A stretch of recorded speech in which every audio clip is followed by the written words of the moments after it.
Hey everybody, welcome to a new series I'm starting where I'll be making step-by-step tutorials for Kaizo tricks. So go ahead and leave a comment down below letting me know which tricks you'd like to see tutorials for in the future. For now, one of the questions I get asked most often would be how to beat a level like this. I can use the shell to get up here, but then the muncher doesn't die. I can throw the shell into the POW, but now I have no way to get up there.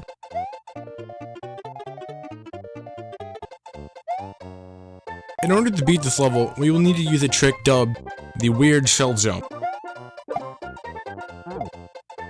This trick allows Mario to both kick and jump off the shell at the same time. In order to properly explain how this trick works, we will first need to go back to the original Super Mario Bros. Found in World 3-1, Nintendo added a secret Easter egg that allowed players to get infinite 1-ups by bouncing off a shell that was located on a staircase. With this having appeared in almost every 2D Mario game since, including Super Mario Maker. The weird shell jump in essence is simply the infinite 1-up trick in midair. The easiest method for doing this trick is in Super Mario World with an up throw. Mario will need to be standing about half a block away from the wall, and you will know if you have the right distance or not if you throw the shell towards the wall. If the shell faces through Mario, then you have the correct distance. However, if the shell kills Mario, then you are too far away from the wall. In order to perform the trick, Mario will now need to throw the shell upwards and jump into the air as soon as it starts falling. It is also important to remember not to hold down the run button, otherwise Mario will simply grab the shell instead of bouncing off it. Now the distance itself is actually quite lenient, as you can see here in this example.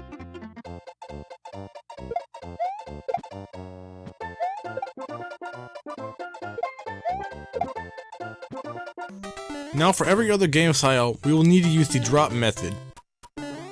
In order to do this method, Mario will need to drop the shell about 2 blocks away from the wall, and as long as he kicks the shell towards the wall in that sweet spot, the trick will work. By taking a look at the trick, frame by frame, we can actually see that Mario is bouncing off the side of the shell and not in fact the top. This has a few interesting side effects, including Mario only being able to gain 3 blocks of height instead of the normal 4 blocks. This also allows Mario to do seemingly improbable tricks, such as spin jumping off a shell without destroying it, or even jumping off a spiny shell without taking damage. An interesting mechanic about doing this with a big shell is that if the shell destroys a block and then hits a solid wall, it will suddenly stop moving. But only if Mario is still in the air. Now this likely has something to do with how the infinite 1-up trick is programmed, with the shell only being told to stop if Mario is still in the air. After mastering the basics of weird shell jumping, we can start to learn some more advanced techniques. For this first variation, it is possible to get a double bounce off the shell, allowing Mario to gain extra height off the jump.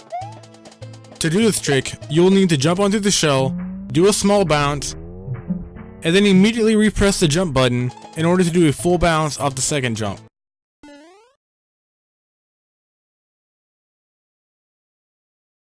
This next variation is done by doing the weird shell jump and then immediately twirling the shell upwards with a cape or tail, causing the shell to be sent flying.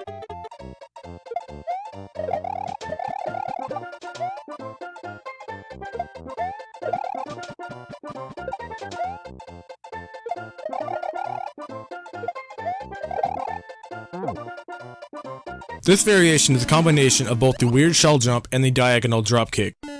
A diagonal drop kick is done when Mario drops the shell, kicks it forward, and then immediately twirls it upwards with a cape or tail, causing it to be sent flying in a diagonal direction. And with the correct timing, it is even possible to flick the shell onto Mario's head.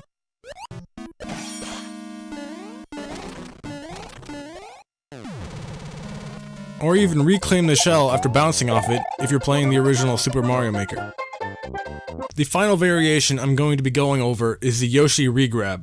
This trick allows us to do a weird shell jump and then immediately eat the shell in order to seemingly duplicate it.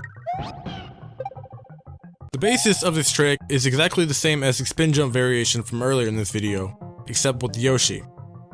The most important thing to remember is to not move Mario horizontally until after the shell leaves his hand. Otherwise, the shell will drift away from the wall and be at the wrong distance for the shell jump to work.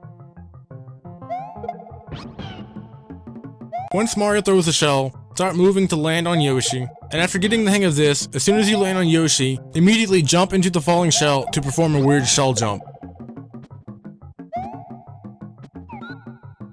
After once again becoming comfortable with the previous step, jump into the falling shell and press the run button just before making contact.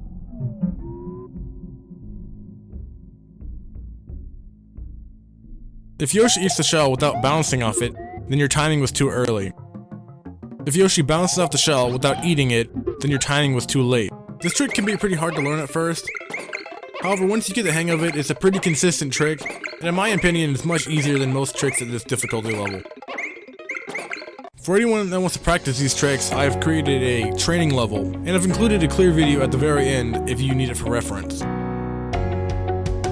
If you guys have any further questions, feel free to ask me down in the comment section below.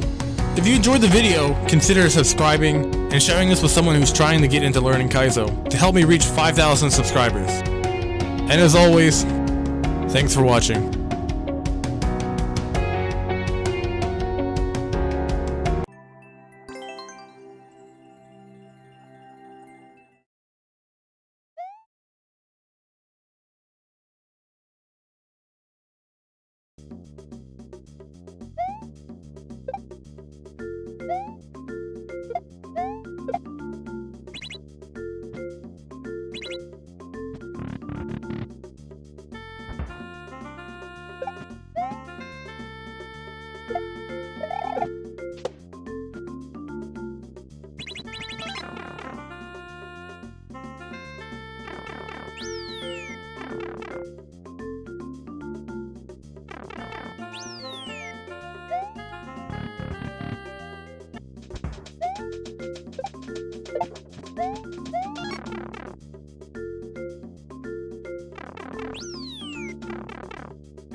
Ow.